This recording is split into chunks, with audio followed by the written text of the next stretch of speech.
Hi everyone! And kumusta mga subscribers?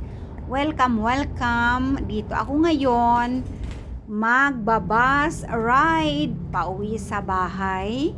Ako lang ang pasahero. Ayan, at ang ganda ng aming bus dito.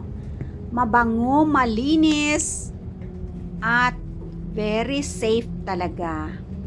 Kapag sasakay ka sa driver door ka dadaan at kapag lalabas ka ay sa gitna at sa likuran na door ka lalabas. Bear with me guys at mag-bus ride tayo ngayong araw pauwi sa aking bahay. Eto dito sa Nitokumpo.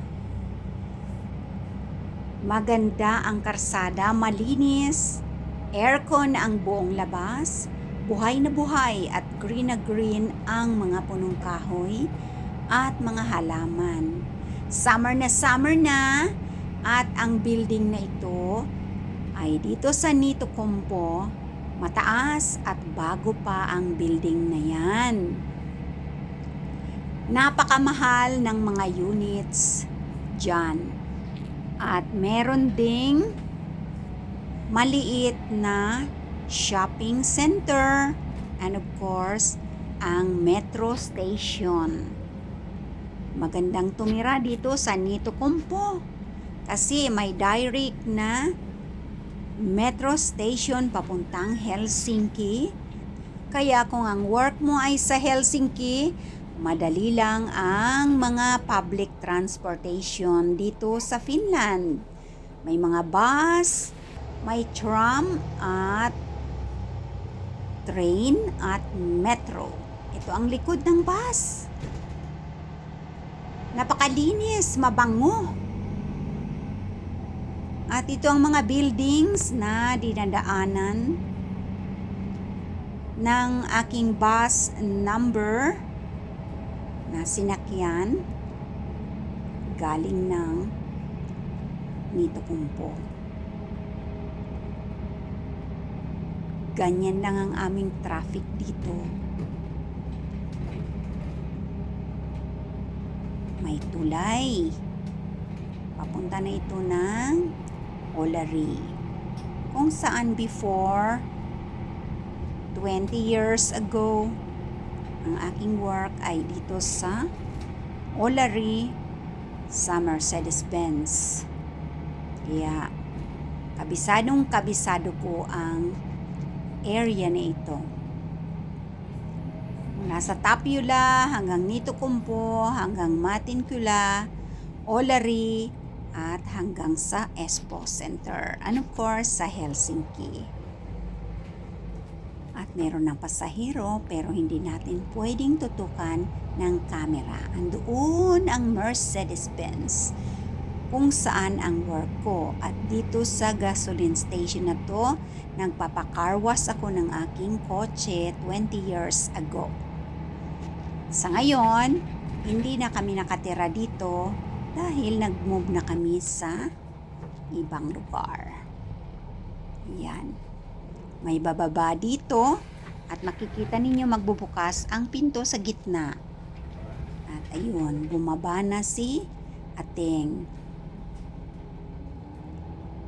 Ang tower ng signal nandyan. Napakaganda ng views, blue sky, at konti lang ang mga tao.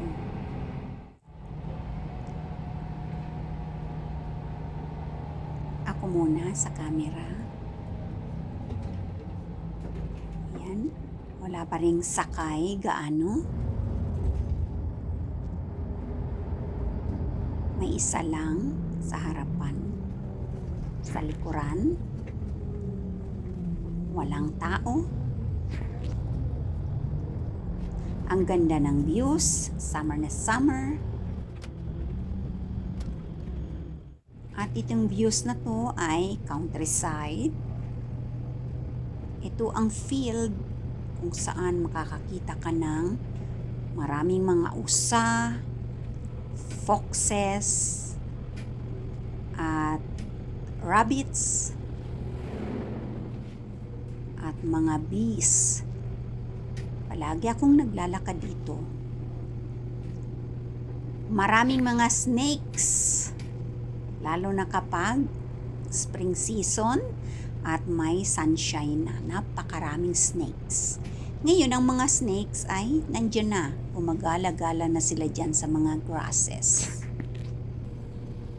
At dito ay may nakikita akong traffic sa unahan dahil huminto ang bus. Panandalian lang. Ano meron? Oo, okay.